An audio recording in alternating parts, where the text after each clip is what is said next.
how are people devaluing their attention? So how are people devaluing their attention? I think first of all, that we just discussed, is there is no prevention. No one is trying to prevent people from stealing their attention. When you go onto your phone, and I'm talking about the average person here, you open up your phone and you have 50 different apps on your phone. These apps serve as billboards to channel your attention into where you're going. You have notifications on your phone. So your phone is now screaming at you, telling you where to allocate your attention. When you go onto these apps, there's little things telling you to go this way and this way and this way. Everything is trying to pull your attention and you do nothing to stop it. You do absolutely nothing to stop it. So that is absolutely the first thing, is we're just not preventing anything at all. The second thing is, because of the way we're designed right now, if you live your life on autopilot mode, you're always going to choose the easy things that feel really good, the stimulating things, and generally those are the things that are trying to steal your attention the most.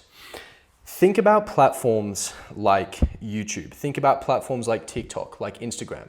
How do they make their money? Because I think if you understand how they make their money, you understand how they work and what they want out of you. They only make money by selling ads. And how do they make money from their ads? Well, they have people watch them. How do more people watch their ads? Well, they spend more time on the platform. So the only goal of these apps is to make you spend as much time and attention on these platforms as possible.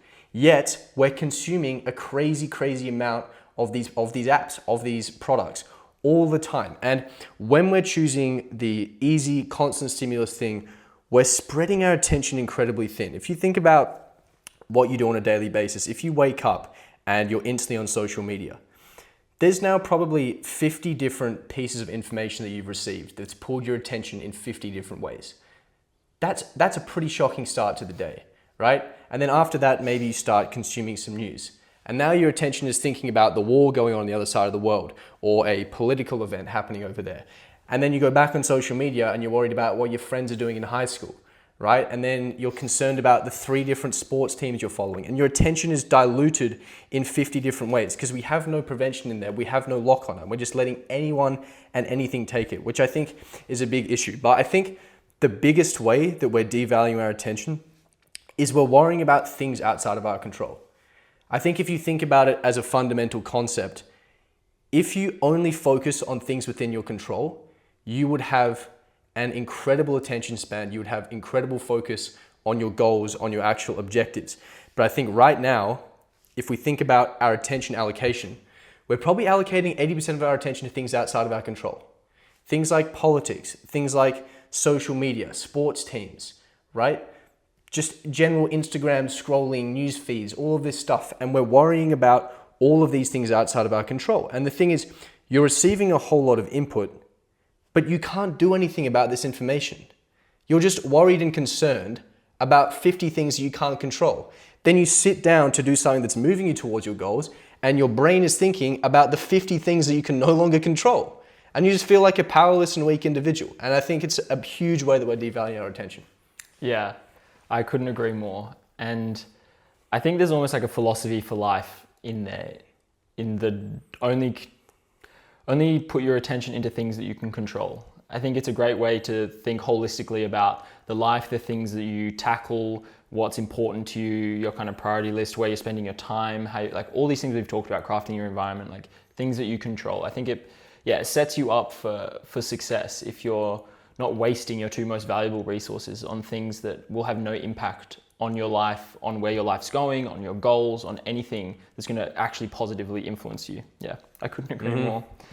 I also think that there's, a devaluation of attention by dilution. I think we talk about, it being exponentially more valuable to you the deeper you can go into one source of attention. I think the opposite is true. If you have too many things distracting you, you're diluting your attention. So even though you might be working on the right things, so everything in your life is high ROI, or picking the right actions, but you just have too many. You can't actually get to the deep enough level where you make the returns that you really want out of any of the actions. I think because we receive so much information, so much advice, do this, do it this way, change it, do it that way.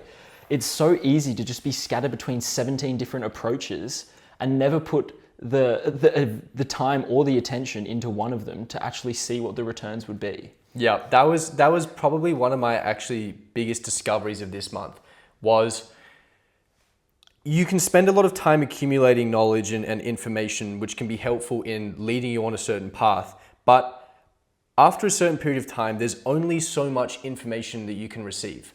After that, it's like, okay, I now pretty much know the inputs I need to get to my goal. I don't need the other 50 different approaches that can also get me there. Because yes, they'll all work, but they're not going to work if I try and do all of them at the same time.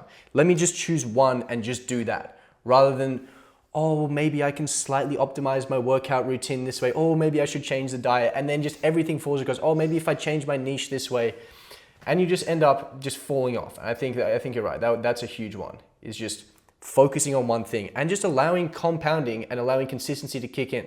Because I think if there's one trait I want to have, it's consistency. And you can't get consistency if you're always switching and trying to optimize and change and improve and question what you're doing all the time. Yeah, we're touching on not letting good get in the way, not letting great or perfect get in the way of good. I think that's a topic for another episode, but Could be yeah, a full episode, it's a great one there. Yeah. I think another thing I want to touch on is that if you're unclear on what your attention deserves, it will end up just wasting away into the path of least resistance.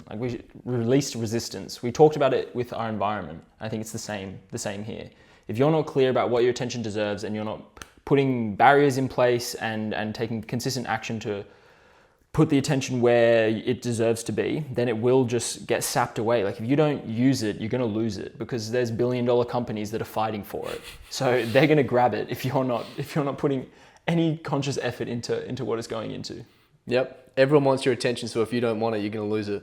Yeah, use it or lose it. Yeah, 100%. That was a clip from the Modern Monk podcast. If you guys want 30-day early access to the full episodes, if you want to watch them live, and if you want to participate in Q&A calls after the podcast, then you can do all of that for free at school.com/modernmonk. I'll leave a link in the description below for that. I'll see you there.